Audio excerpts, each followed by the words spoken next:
नमस्कार, मैं हूं आपके साथ अंकिता पाल। बुलेटिन की शुरुआत करते हैं। केंद्र सरकार की कल्याणकारी योजनाओं को आम आदमी तक पहुंचाने के मकसद से केंद्र सरकार की ओर से देश भर में विकसित भारत संकल्प यात्रा चलाई जा रही है और इसी कड़ी में राजभवन शिमला से राज्यपाल शिव प्रताप शुक्ल ने दूसरे चरण में विकसित भारत संकल्प यात्रा के 3 रथों को हरी झंडी दिखाकर रवाना किया। इस मौके पर केंद्र सरकार की योजनाओं के लाभार्थियों ने राज्यपाल से अपने अनुभव को भी शेयर किया और यात्रा को लेकर पीएम नरेंद्र मोदी के संबोधन को भी वर्चुअली सुना। और राज्यपाल ने भी कहा कि केंद्र सरकार की विकसित भारत संकल्प यात्रा दूसरे चरण की आज शुरुआत की गई और इससे पहले जनजातीय क्षेत्रों में यात्रा चल रही थी। अब शेष हिमाचल में यात्रा चलेगी और केंद्र सरकार की ओर से आम जनता के लिए चलाई जा रही योजनाओं की जानकारी भी शेयर की जाएगी। वहीं इस मौके पर केंद्रीय मंत्री कौशल किशोर और सांसद सुरेश कश्यप ने कहा कि सरकार की जन कल्याणकारी योजनाओं को गांव-गांव तक पहुंचाने के मकसद से विकसित भारत संकल्प यात्रा शुरू की गई है ताकि अंतिम छोर पर खड़े व्यक्ति तक सरकार की योजना पहुंच सके। की योजनाओं के लिए पात्र हैं। विकसित भारत यात्रा का शुभारंभ झारखंड से पिछले 15 तारीख को आदरणीय प्रधानमंत्री श्री नरेंद्र मोदी जी ने कर दिया था। ये दूसरा यात्रा हम लोग पुनः इसको शुरू कर रहे हैं। भरमौर में मैं प्रधानमंत्री जी के उस कार्यक्रम में उपस्थित था। आज हमारे केंद्रीय मंत्री श्री कौशल किशोर जी भी यहाँ उपस्थित है सौभाग्य से, तो मैं उनको भी साथ लिए हूँ। सांसद सुरेश कश्यप जी भी हैं। यह हिमाचल प्रदेश के प्रत्येक गांव तक पंचायतों तक जाएगी, सभी लाभार्थियों को उसका लाभ दिलाने का काम करेगी। देखिए, आदरणीय प्रधानमंत्री माननीय नरेंद्र मोदी जी ने विकसित भारत विकसित परिवार, आत्मनिर्भर भारत आत्मनिर्भर परिवार, इसके लिए ये योजना बनाई है और इसके लिए ये जो विकसित भारत संकल्प यात्राएं निकाली जा रही हैं, 3000 यात्राएं हैं ये, जो प्रत्येक गांव तक जाएंगी, योजनाओं के बारे में बताने का काम करेंगे। अब तक के 10 करोड़ 60 लाख महिलाओं को गैस सिलेंडर चूल्हे दिए गए। 75 लाख महिलाओं को फिर से गैस सिलेंडर चूल्हे दिए जा रहे हैं जो रह गई हैं। 10 करोड़ से ज्यादा परिवारों को आयुष्मान भारत योजना के तहत जोड़ना, 10 करोड़ के करीब परिवारों को उज्ज्वला योजना के तहत माताओं बहनों को गैस देने का काम, 12 करोड़ घरों में नल के माध्यम से शुद्ध पीने का पानी पहुंचाना, 10 करोड़ से ज्यादा किसानों के खातों में किसान सम्मान निधि 6000 रुपया प्रति वर्ष देना। साथ ही साथ जिस प्रकार से 80 करोड़ लोगों को कोरोना के बाद लगातार 2028 तक 5 किलो अनाज मुफ्त देना और जो प्रधानमंत्री आवास योजना के तहत 4 करोड़ के करीब आवास बनाए गए हैं या फिर 11 करोड़ के करीब जो शौचालय बनाए गए हैं, ये सारी योजनाएं, इसकी जानकारी जो है आम जनमानस तक पहुंचे, घर घर तक पहुंचे। इन रथों के माध्यम से ये जानकारी जो है हर घर तक पहुंचाने का काम केंद्र सरकार कर रही है।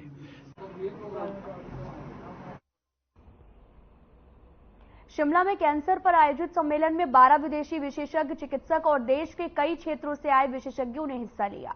इस सम्मेलन में विशेषज्ञों ने कैंसर की नई तकनीक से इलाज और इसके कारण और बढ़ रही समस्या पर विचार प्रकट किए। और साथ ही आपको बता दें कि सम्मेलन में राज्यपाल शिव प्रताप शुक्ल ने बताया कि लोगों में तंबाकू और नशे से दूर रहने के लिए जागरूकता जरूरत भी है और जिसमें कैंसर मामलों को कम किया जा सकता है। और इस दौरान सम्मेलन की जानकारी देते हुए लुधियाना के विशेषज्ञ चिकित्सक डॉक्टर क्लेरेन सैमुअल ने भी बताया कि कैंसर एक ऐसी बीमारी है जो दिन प्रतिदिन बढ़ती जा रही है। उन्होंने बताया कि यदि बात हिमाचल की जाए तो यहाँ पर हर महीने करीब 10 लोगों में कैंसर डिटेक्ट होता है। और उन्होंने ये भी बताया कि अब नई तकनीक के माध्यम से नई कीमोथेरेपी से कैंसर से इलाज में बेहद लाभ मिल रहा है।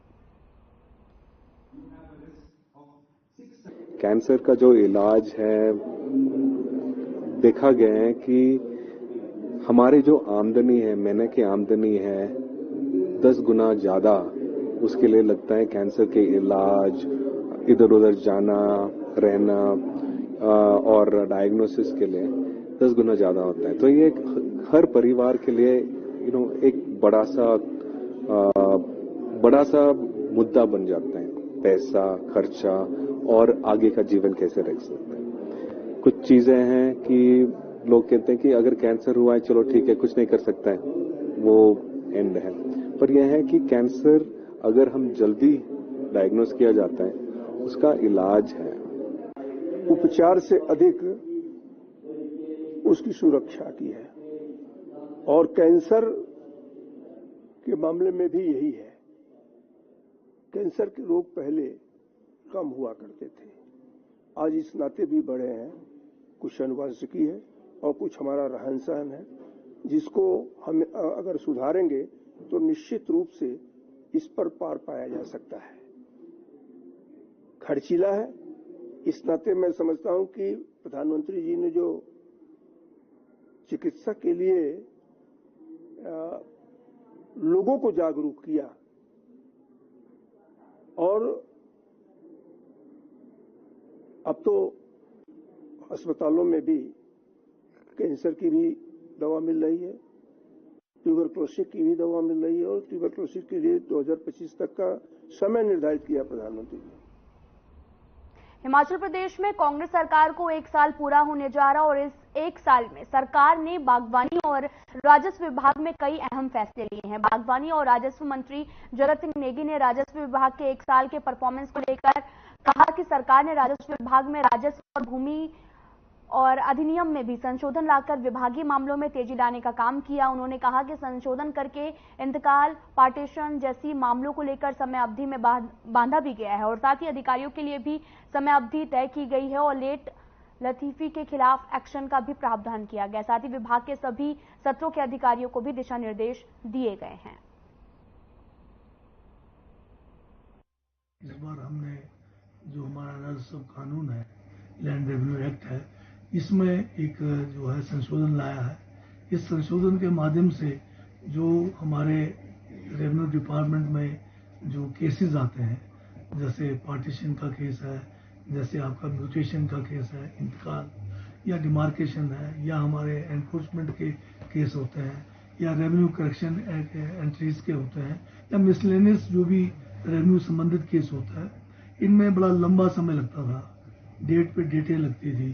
तो इसको कम करने के लिए हमने फैसला किया कि किस अधिकारी के लेवल पर कितने समय में ये काम पूर्ण करना है।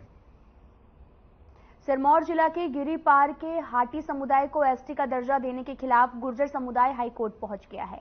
आपको बता दें कि गुर्जर समाज ने केंद्र सरकार की तरफ से हाटी समुदाय को एसटी का दर्जा देने के फैसले पर विरोध जताया और हाईकोर्ट में याचिका भी दायर की। हाईकोर्ट में इस मामले में सुनवाई हुई और इस मामले में केंद्र सरकार समेत अन्य संबंधित पक्षों को नोटिस भी जारी किया गया है। इस मामले में 18 दिसंबर को हाईकोर्ट में सुनवाई होगी। गुर्जर समाज की ओर से केस लड़ रहे सीनियर एडवोकेट रजनीश मनिकटाला ने भी कहा कि गिरिपार के गुर्जर समाज जो है वो लोगों ने हाटी समुदाय को एसटी का दर्जा देने का विरोध किया।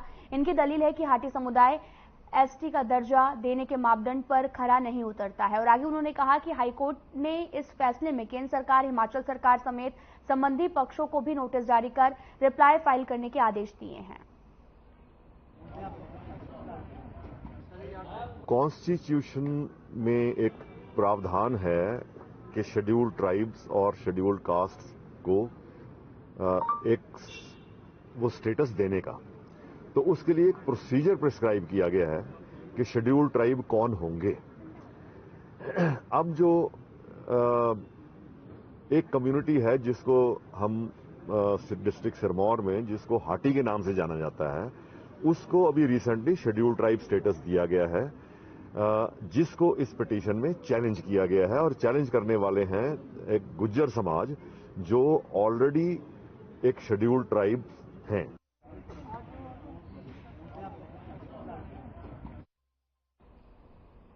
बिलासपुर में स्वर्ण समाज के प्रदेश अध्यक्ष रोमित सिंह ठाकुर ने नैना देवी मंदिर में अपने साथियों समेत पूजा अर्चना करने के बाद में पत्रकारों से बातचीत की। इस दौरान उन्होंने कहा कि 2024 के लोकसभा चुनाव में राष्ट्रीय देवभूमि पार्टी और स्वर्ण समाज लोकसभा के 4 सीटों पर चुनाव लड़ेगा ताकि प्रदेश में सबको समानता का अधिकार मिले।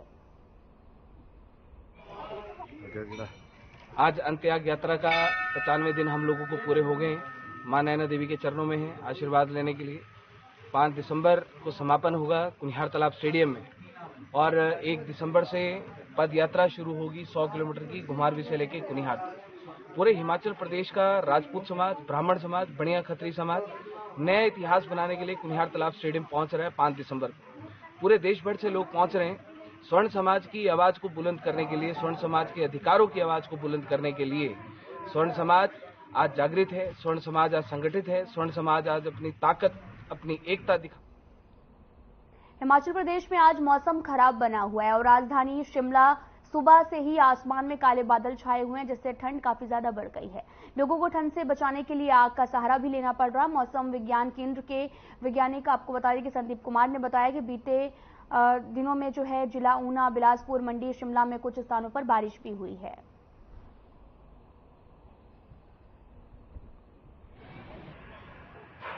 पिछले 24 घंटों में देश के कुछ एक क्षेत्रों में बारिश रिपोर्ट की गई है, जिसमें भी डिस्ट्रिक्ट ऊना है, हमीरपुर, बिलासपुर, कांगड़ा, मंडी, शिमला में भी हल्की बारिश रिपोर्ट की गई है डिस्ट्रिक्ट में।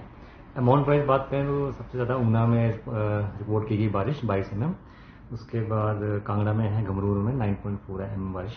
तो देखिए पिछले 24 घंटों में एक मतलब जो WD का इफेक्ट है, इसके चलते प्रदेश के बहुत स्थानों में अभी मौसम खराब बना हुआ है और इसके चलते आज प्रदेश के जो हाई रिचेज डिस्ट्रिक्ट है, जैसे चंबा, कुल्लू है, फिर शिमला के हाई रिचेज हैं, लाहौल स्पीति, किन्नौर है, यहाँ पे बर्फबारी होने की संभावना है। हिमाचल प्रदेश के जिला बिलासपुर में स्थित ऊंची पहाड़ी पर विद्यमान शक्तिपीठ नैना देवी में भी आज झमाझम बारिश हुई। तेज ठंडी हवाएं चलने के साथ में तापमान में भारी गिरावट दर्ज की गई। मंदिर में लगातार श्रद्धालुओं के पहुंचने का क्रम भी जारी है। ऊंची पहाड़ी पर स्थित मां के दरबार में लगातार रुक रुक कर और तेज बारिश भी हो रही। रायगढ़ तो आए मत्था टेकन माता दे, इत्थे बहुत ज़्यादा बारिश हो रही है ते ठंड भी बहुत हो गई है ते यात्री बहुत पहुंच रहे हैं। फतेहगढ़ साहब पंजाब तो जी मत्था टेकन आए हैं माता नैना देवी दे, इत्थे बहुत ज़्यादा वर्षा हो रही है ते यात्री बड़े परेशान ने जी।